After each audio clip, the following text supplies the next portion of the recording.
Good evening, everybody, and welcome to the first HSA public talk on homeopathy, colds and flus, presented by our very own HSA member, Dr. Antoinette Ramos Richter. We are very happy to have you here with us. Thank you for joining us, and thank you for putting together this presentation.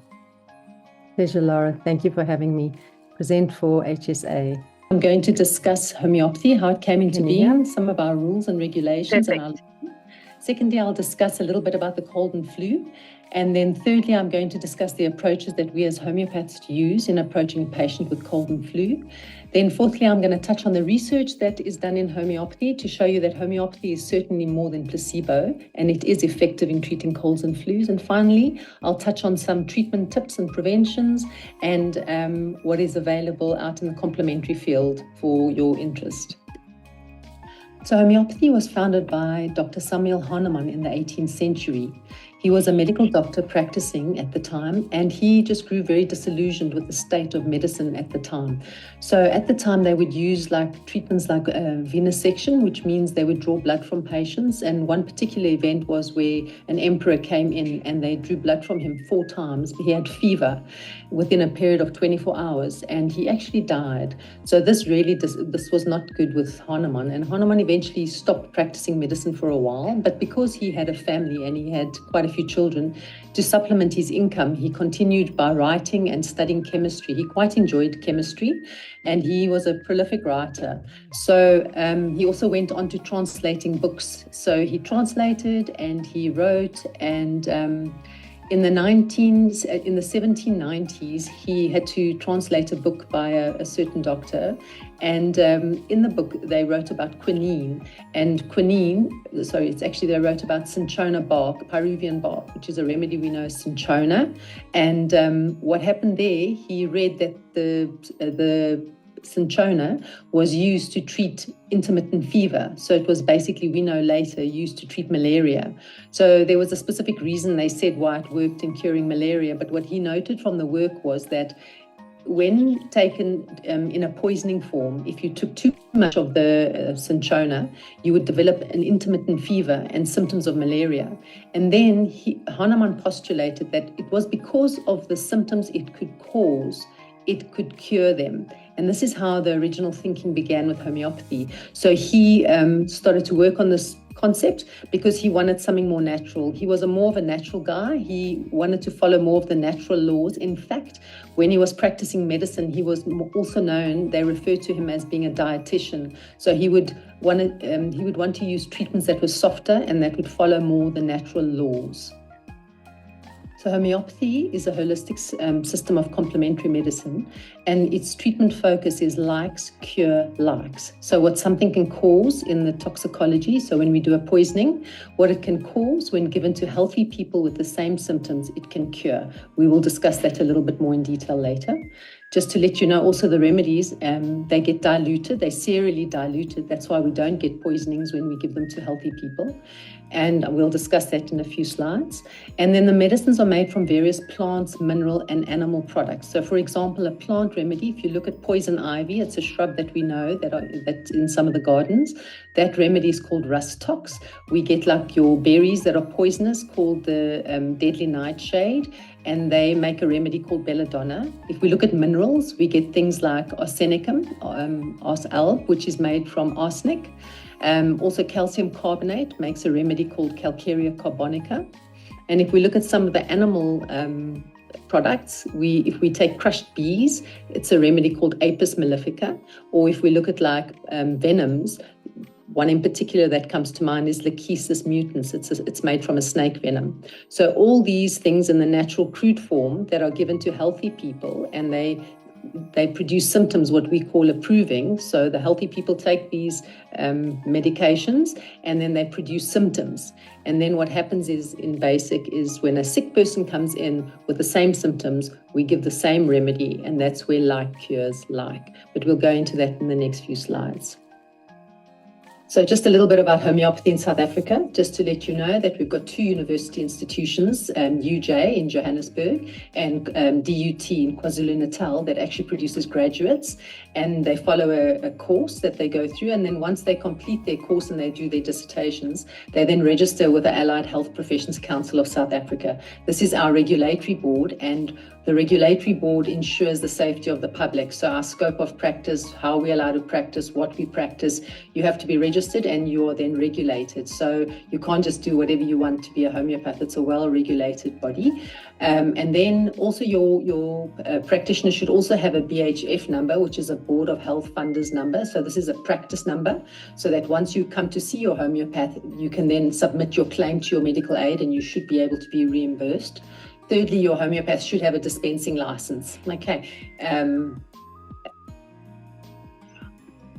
So to confirm, they've got an Allied Health Professional Council's number. They've got a BHF registration number, so you can claim your claims. They've got a dispensing license. And then when you come in for your first consultation, when you're coming in for the cold and flu, you're going to go through a thorough case taking so that the homeopath can understand why you're being sick and why your body is producing these symptoms. So these are to do with the tools of our trade, which we also will discuss in the next few slides. And then it's our responsibility as homeopath to educate you, our patient, to help us with eliciting good symptoms.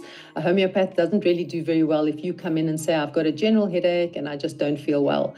That there's just so many remedies we could give you. We need to know that while you have the headache, is it worse on the left-hand side? Is it worse on the right-hand side? Is your headache worse when you're bending forward? Is your headache better if you're drinking water or moving around? That helps us to get more accurately to the prescription that we should be selecting for you. So let's get down a little bit more to the nitty-gritty of homeopathy and homeopathy's laws and principles. So a law is a fundamental fact. Because we do not recognize a law does not mean it does not exist. So the first law in homeopathy that I'd like to focus on this evening is the law of similars. So this basically is similia similibus curentur, which basically means what a substance can cause as symptoms, the same symptoms when caused by a disease can be cured by that substance. So for example, if we make it simple for you to make it clear, if you look at a red onion, and I'm sure we've all peeled red onions in our lifetimes, when you're peeling a red onion, you start to get a runny nose, your eyes start to water and burn, and they may even get itchy. So now a patient comes in to see their homeopathic practitioner. They come in complaining that they're not feeling well, they've got runny nose, they've got watery eyes, burning eyes, and they're itching quite a bit. So then the homeopath will, if happy with the symptoms, will then prescribe the remedy allium cepa. So like will be used to cure like. This is a fundamental law in homeopathy. Another law in homeopathy is the law of action. Action and reaction are equal and opposite. You'll remember this from school days when you did Newton's third law of motion. So for every action, there's an equal and opposite reaction. So for example, if we look at a chocolate bar, you're feeling a little bit tired, you go and eat a chocolate bar, it gives you lots of energy, but within half an hour, 45 minutes, your body makes increased insulin and suddenly you have your sugar crash. So you ate more sugar, okay? And then in order to balance you out, the body then came and made more insulin so that it lowered the sugar. And then what it does with that weighted scale, it brings balance. And that's what homeopathy does. So we look at symptoms as in something is happening in your body that's producing these symptoms. And because of these symptoms, we try and find something that matches those symptoms, because the remedy we then give will help to bring balance, to balance out the scale. So for example, if we look with the cold and flu that we've got now that we're covering, when a patient comes in with flu symptoms with mucus in their nose and their throat, this is an attempt by the body to flush out the virus. And then you get a raised temperature as a reaction to the toxin. Your body's trying to fight off the viral infection. And the correct homeopathic remedy is one that is capable of producing the exact same symptoms. So if you look on the right-hand side of your slide, you'll see a remedy that's called Dulcamara. Dulcamara makes excessive mucus. It has a spasmodic cough, which is worse for cold and wet weather. They have a dry burning heat all over their body, and they have an icy coldness with pain. So if a patient comes in with flu and has these symptoms, we will then use the remedy called Dulcamara, which should help them to recover quicker and have a shorter duration of their illness, because we're supporting the body to bring it back into balance, like the weighted scale. We're bringing it back into balance. So another law I want to talk about is the law of the minimum dose. So the more dilute a substance is in homeopathic remedy, the more potent it becomes. And how do you know it's more dilute? The number of the potency is higher. So you'll see a 1CH or a 5CH or a 12 or a 30CH. So the higher you go up in number, the more dilute the remedy is. And according to homeopathic theory, it becomes more potent. So how do remedies get made? You take your natural substance. For example, we spoke about earlier poison ivy. You've got the shrub. The shrub is then taken and made up in alcohol to allow it to steep in it for several hours, and then the actives come into the alcohol. So this process is documented in what we understand as our pharmacopoeia. So remedies are extremely well regulated in homeopathy. You cannot just make a remedy by shaking it up. It has to go through a rigorous process of becoming a remedy. So once you have your mother tincture, you then take 1 drop of your tincture and you put it into 99 drops of pure alcohol, and you shake it or succuss it. So that's like a process where they shake up the remedy. Today's day, they've got actually machines that actually shake up the remedies. They don't do it so much by hand anymore. And then you take 1 drop of the 1C potency into another 99 drops of alcohol, and you shake it up again 100 times. That becomes your 2C or your 2CH, your centesimal potency. And you go all the way up and you dilute it to a 30, a 200, a M, and a 10M potency. So it's all different potencies becoming more and more dilute. There's another potency scale called your D potencies, and it starts also with your mother tincture, and then you take 1 drop into 9 drops. So it's a decimal, where the C stands for centesimal, your D stands for decimal. And then you take 1 drop and then you into nine drops, you shake it up 10 times, and that's your 1D, and then you do it again to make a 2D, and so the process continues. So those are the potencies that our remedies are made up in. But most important to know is that they are ultra diluted, okay? And you can see that from the diagram above here. So, yeah.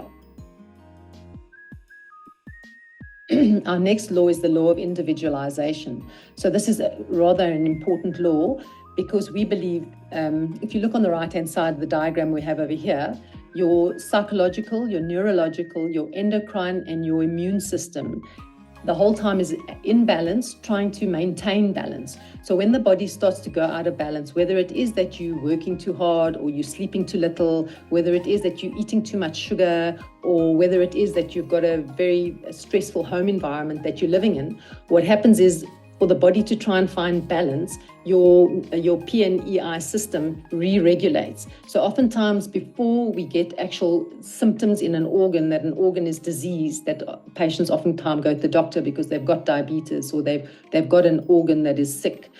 Oftentimes beforehand, you start to make symptoms, and that's the law of individualization with homeopathies. We believe that the human is already displaying symptoms before the actual disease is set in the organ. So when we take a thorough consultation, we want to know all the various different things about you so that we can already try to give you remedy, to make lifestyle changes, to already help you to return to balance. So homeopathy is very much based on individualization.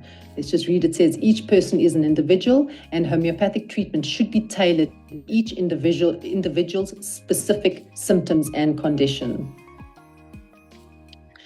So now we go to the second section that I spoke about in the beginning. So that was a little bit about homeopathy for you to understand how homeopathy works.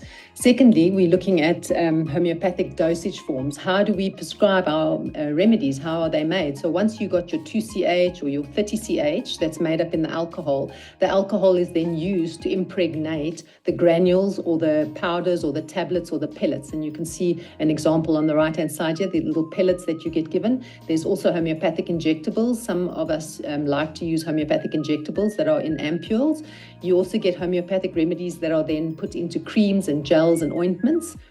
You'll find that out in the market or at your homeopathic practice. And then the homeopathic protocol that you go through. So what happens when you come to see your homeopath? So your main complaint is detailed. You're coming in for your cold and flu. We want to know from your complaint, when did it start? How did it start? Did it start quickly? Did it start over the last 2-3 days? Remember the difference with the cold and flu? Are you better for lying down? Are you better for drinking water? Are you worse when you get cold air? What are your modalities? What makes you better? What makes you worse? We want to know how it came on. We want to know whole lot of detailed questionings about your main complaint. Then we go through your system. We want to know, has there been a change in your stool, in your thirst, in your appetite? Has your sleeping pattern changed? And then we go through your body. We ask about your head, your eyes, your ears, your nose, your throat, your chest, your tummy, your bloating. Are you bloated? Yes, no. We ask about your muscles. Are the muscles sore? We go through your musculoskeletal. We ask about your nervous system. So we go through all your systems. And then we want to know about your past medical history, your past surgical history. Have you been out the country? Does your family have certain sicknesses? Specifically, if you're coming in for chronic disease, we need to know your family history. We want to know for the ladies, your menstrual history. How much are you bleeding? Do you have pain? With the men, we want to know, have you had your prostate checked out? Do you have any urinary symptoms that we need to know about? Sexual history.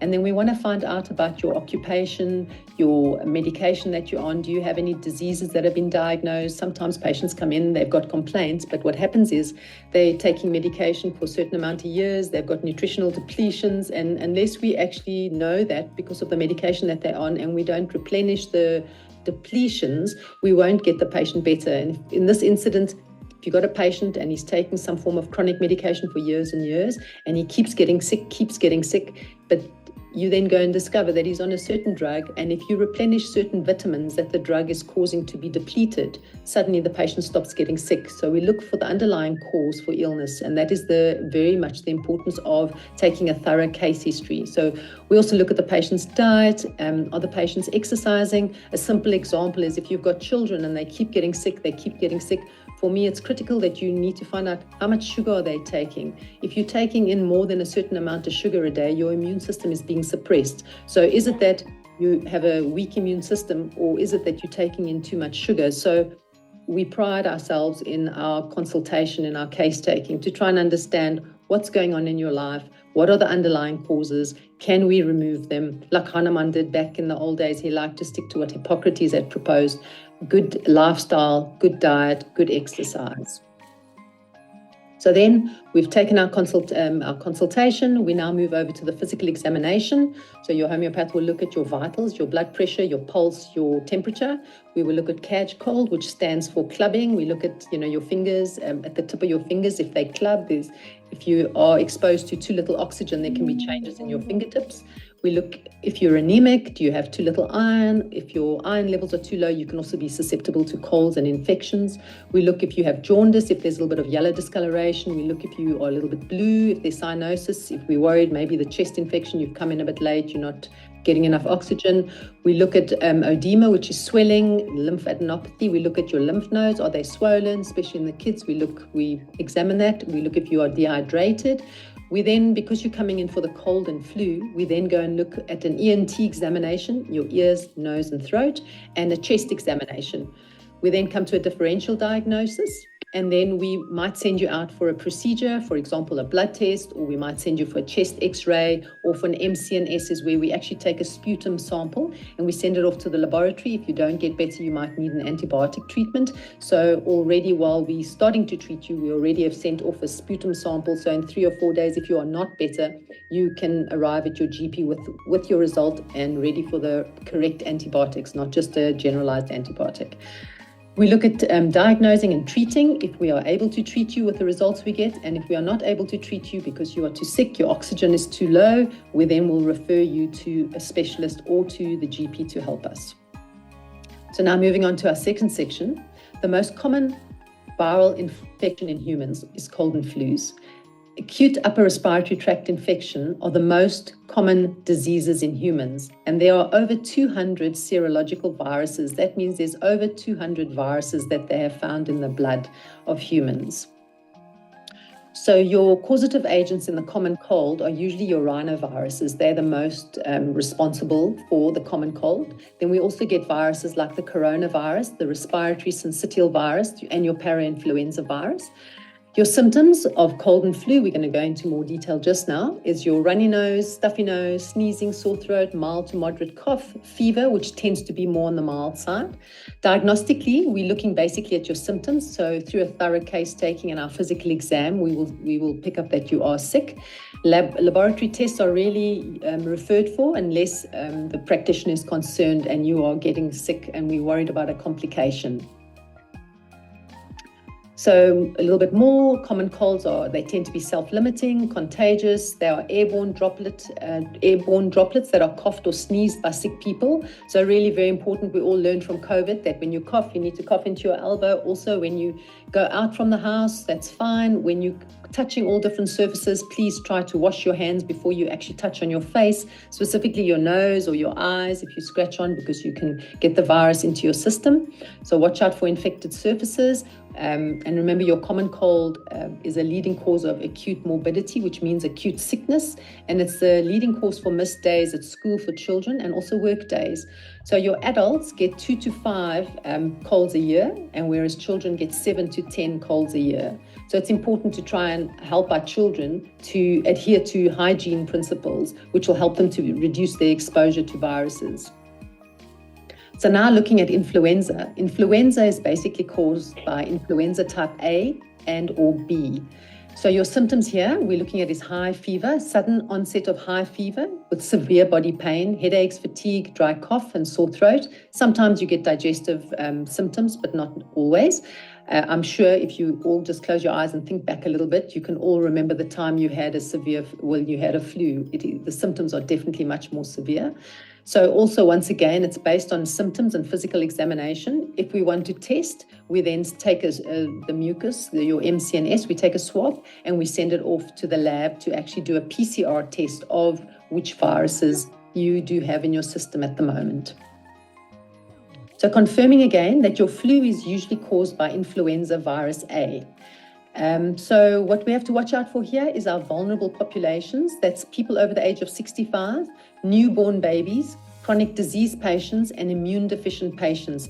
These patients need to see a doctor when they have influenza because they are compromised.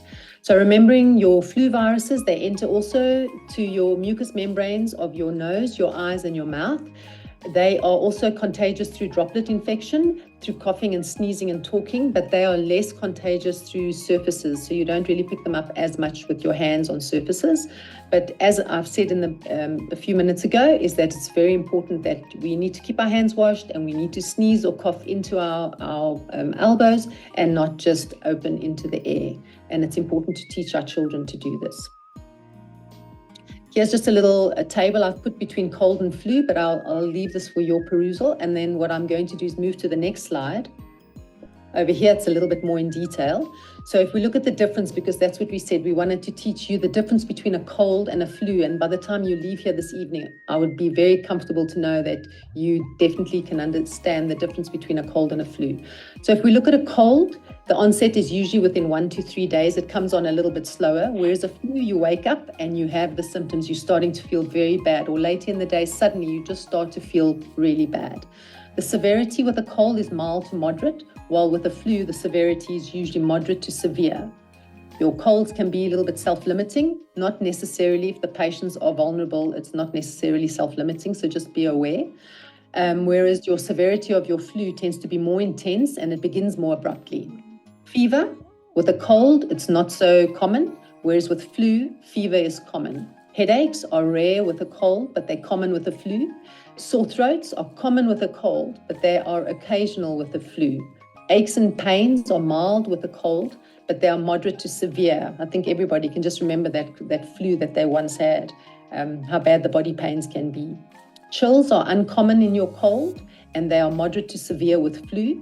Your chest discomfort is mild to moderate with a cold, and it's common, and it can be severe with flu. Sneezing, we know, is common in a cold, and it's occasional with the flu. When we look at vomiting, stomach upset, complications, and fatigue, they tend to be more rare with a cold, and they can be occasional, and the fatigue is common in flu. So this is just a nice table for you to look at to know the differences between a cold and a flu. But when people are in the middle and they're not well and they're unwell, it sometimes can be very difficult to see, is it a cold or is it a flu? You have to then remember about your vulnerable populations. If they're over 65, if they're babies, if they are immune compromised or chronically sick patients, we need to treat them seriously. We can't just leave them at home and hope for the best. To the left of the slide are the references that I've gathered for the information I've given you so far. And to the right, I've got an article here talking about cold and flu, the lay diagnosis of 2 common illnesses among older British people. What I took away from this article, which was very interesting, was that lay people tend to get their information from family and friends and their social circles, and the information they get and the opinions they form are not necessarily what are in line with the professional mind. So we just have to watch out, particularly your vulnerable populations, and these people would be over the 65 group. So that makes you vulnerable, and children and your sick people and your immune compromised people, we have to be careful with them. They cannot have a bad chest infection, a bad influenza, and stay at home and hope that their immune systems will recover on their own. They need to seek medical attention. It's very important to know that. So now I move on to the third section, homeopathic approaches to treatment. So now that you know that homeopaths are looking for symptoms specifically to your condition, we have different approaches in homeopathy. We have what we call a clinical approach and a classical approach. So with your clinical approach, several remedies that produce the flu-like symptoms will be put into a combination, and that combination gets given to people with colds and flus. So various homeopaths mix various preparations together, or they've got standardized preparations that they will give to people with cold and flu. So that can be pretty much like going to a GP. You get a particular type of remedy that's got a bunch of remedies that's used to treat cold and flu. And then on the other side, you get a classical approach where you come in to see your homeopath, specific symptoms are elicited, and then specific remedies are either given to you in pillules or in powders or in drops. But the homeopath then repertorizes a process where he goes and looks for the specific symptoms of your condition and tries to match it up for a specific remedy, like we spoke about the law of similars in the beginning. So your clinical approach is a little bit more of a broader approach. Some people like that approach, whereas your classical approach is a little bit more of a detailed approach. So homeopaths also use different modalities in conjunction with their homeopathic prescription.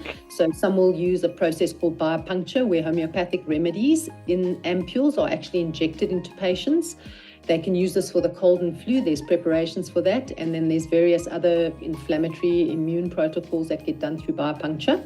Then we look at nutraceuticals. Some homeopaths like to use vitamins and minerals alongside their prescriptions to support their immune system, particularly in the compromised people. A lot of homeopaths are also trained in phytotherapy and herbal medicine. So you'll sometimes get a bottle of herbs along with your prescription. Other homeopaths use something called chemotherapy, and others use acupuncture and other modalities. So you would find out from the HSA website, you'd find a homeopath in your area. You can then inquire about the different modalities they use in their practice, or when you go in to see them to get help, you will see the different types of treatments that they use alongside their homeopathic approach. And this all falls under the complementary alternative medicine modality. So homeopathy, what a substance can cause, it can cure. So just on the left-hand side, the little snippet for you. So if we look at the cold, just to reiterate what we've been talking about today. Do you have fever? Yes, no. Yes, I have fever. Do you have fever with symptoms? Yes, no. Do you have violent pains? Yes, no. So, and then you'll see along the way, there's different remedies, aconite, ferrum phos, eupatorium, belladonna, different remedies with different symptoms. So we have programs, what we call repertories. So we've actually got books that have been put into computer programs to make it easier, as life has gotten easier in some ways technologically. So we repertorize. So you come in, a homeopath should be looking for 3 good symptoms, and then they put the 3 symptoms into the repertory, and then you'll see over here, external pressure from aggravates. So if you're feeling worse, if you put on external pressure, these are all the remedies, and you can see they're all abbreviated, and there's a whole lot of them. There's 91 remedies under that rubric. We then take several rubrics and we put them into our repertory program, and then it comes up with various remedies. So if we look at, for example, aconite and bryonia, they have different modalities. If you look at aconite is better in the open air, they're worse in the warm room, and they are worse at night. And they have symptoms of redness, the eyes are red, they've got runny nose, their tongue is swollen, the throat is sore, they've got a croupy cough. Whereas if a patient comes in with a bryonia, they're also worse in a warm room, but they're particularly worse for movement. They can't even move their eyes. If they move their eyes, they've got pain. So Homeopathy looks at like cures like, different remedies produce different symptoms that are then matched to the sick patient. And that's how we get our prescription. So your classical homeopath will be looking more at that. Your clinical homeopath will be having a whole lot of aconite, belladonna, bryonia, eupatorium perhaps mixed into one combination, and that patient coming in with the flu symptoms will be receiving the remedy to take as the homeopath prescribes. So if we look at this slide, homeopathic remedies used in cold and flu season. In cold and flu season, respiratory illnesses are prevalent. Homeopathy offers a range of remedies that are selected based on an individual's symptoms. The individual symptoms is what makes homeopathy more effective. The choice of remedy is based on the set of illness and the progression of the symptoms, as well as the patient's modalities. Like we said, what makes it better, what makes it worse. We homeopathic practitioners need to educate you, our patients, to observe your symptoms and to help us elicit quality modalities. Because the more information you give us, the more quality information you give us, the better are our prescriptions in helping you to get better. So now I come to the fourth section, homeopathy and research. Homeopathy has certainly been shown to be more than placebo. So if you go to this website, Homeopathic Research Institute, you'll actually see this article on homeopathy. So by the end of 2023, there were 166 double-blind, randomized, controlled trials of homeopathy done to show that homeopathy has got positive result in 42%. And then if we look at medicine had done 1,128, 45% of them were positive.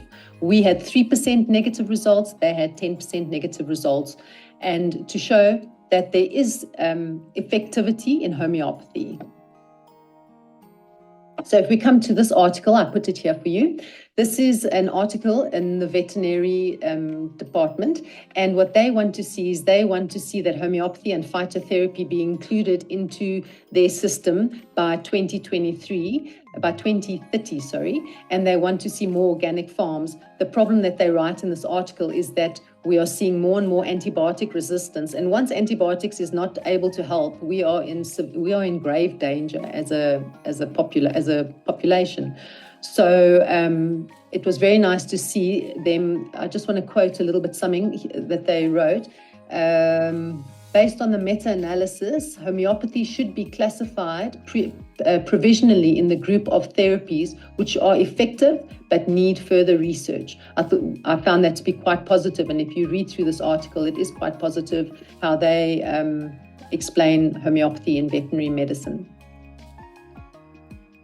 So here I've put for you the effectiveness and safety of a homeopathic medicinal product in pediatric upper respiratory tract infections with fever. So this was a randomized controlled trial.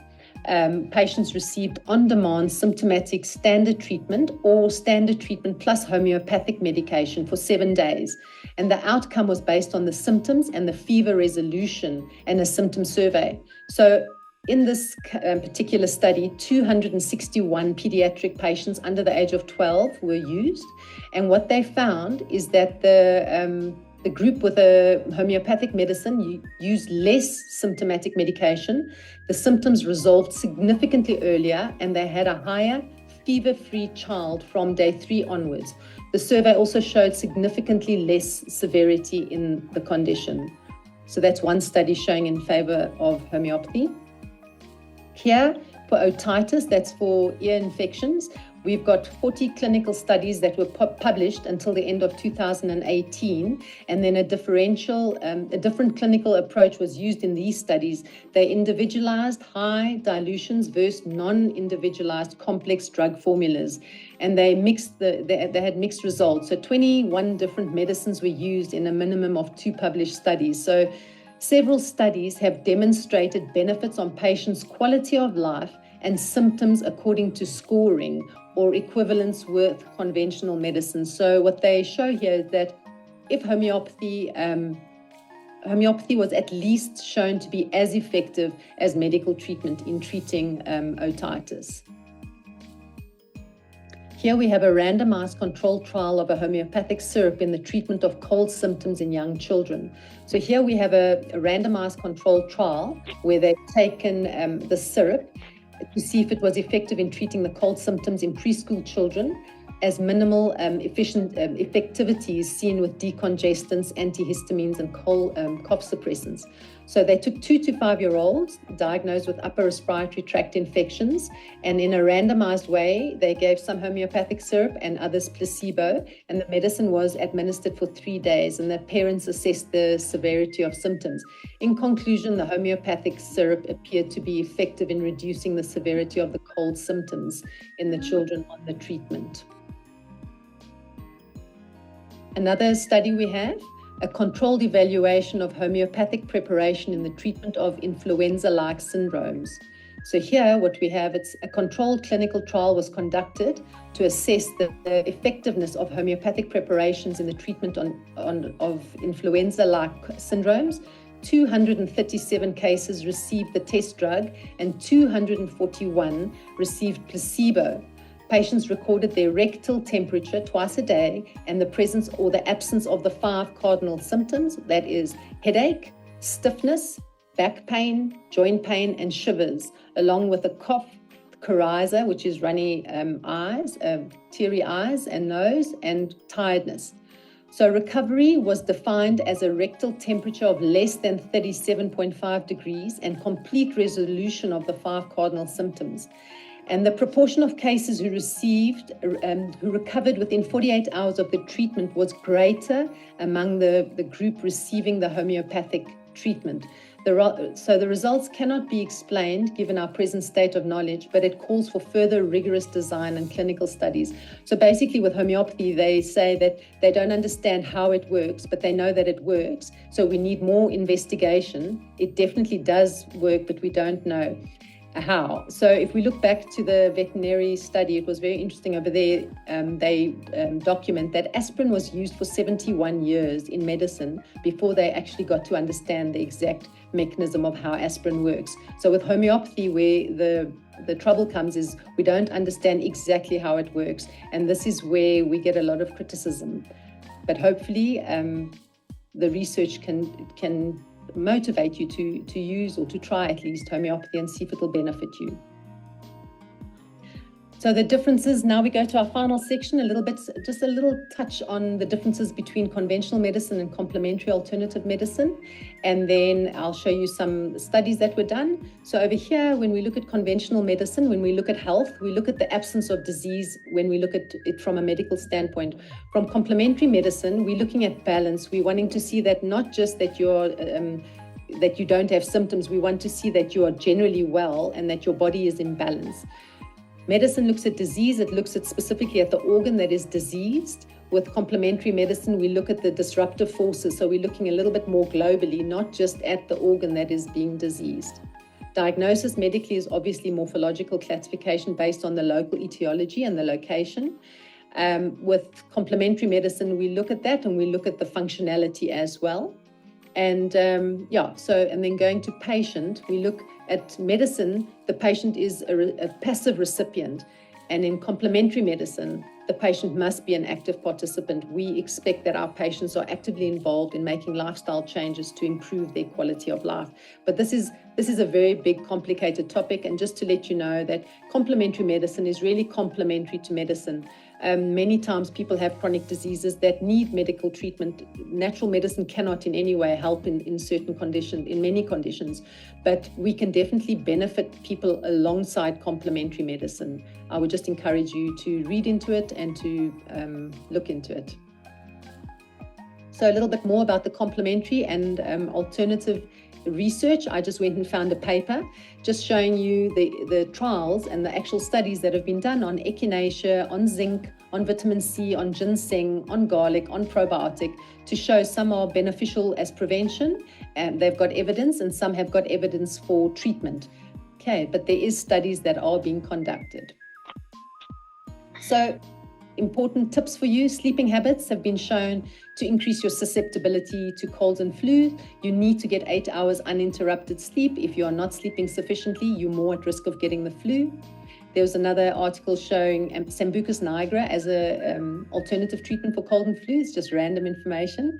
And then I put another little snippet of the only established safe and effective treatments for the colds and flu they spoke about was honey and NAC, acetylcysteine. So this is just information that to show you that if you go and click on these studies, there are studies out there that do show that we have got effective products out there in the complementary alternative medicine. So prevention tips for your cold and flu. Wash your hands frequently, as we've discussed. Disinfect your surfaces. Please avoid people with viral infections. If your kids are sick, they should stay home when they've got their viral infection so that they don't, because they are contagious. Continue with a healthy lifestyle. Healthy diet, including your fresh fruit and vegetables, are important. Exercise, moderate intensity exercise is important for you 3 to 4 times a week. Severe, heavy exercise is not good for your immune system. Remember stress management. We need to learn to deal with our stress appropriately. Otherwise, that PNEI system of ours shifts to make its new balance with the stress if you are not looking to actively control your stress. Sleep hygiene, get to bed in time. 8 hours uninterrupted sleep is very important for your immune system. If you are compromised or if you feel that you are nutrient deficient, please talk to your doctor or your prescribing practitioner to support your immune system so that your immune system can be, so that your immune system is more able to cope with the winter season. And then some treatment tips that are very important. Remember to drink plenty of fluids, remain well hydrated, drink some herbal teas, broths and warm liquids are good for you. Gargle with salt water. They help with a sore throat. You can consider your homeopath or your practitioner can make up some herbal mouth drops or homeopathic drops for you to gargle with. Saline nasal sprays are a good one to use. Humidify the air. Viruses like to spread in dry air. Important to rest, avoid smoking, and complementary medicines and homeopathy have been shown to be very effective. They lessen the intensity and the duration of colds and flu. So in conclusion, homeopathy is safe and it's been shown to be more effective than placebo. Homeopathic medicine can be used alongside and or with complementary medicine. Early detection of symptoms with prompt treatment will have a better outcome than allowing a patient to get sick and remain sick for some time and then coming in for treatment. We've got much higher risk of secondary infections. So with some nice complementary medicine, we can lessen patient suffering. We can help with reduced missed days of school and of work. So thank you very much for taking your time this evening to listen to me. Over here, if you have any further questions and you'd like some things answered, you can contact us through info@homeopathy.org.za, and then I'll close with the QR codes. Here are the QR codes. So for Facebook and Instagram, and if you'd like to find a practitioner near you that could help you with homeopathic prescriptions, please take a photo and you can access the website.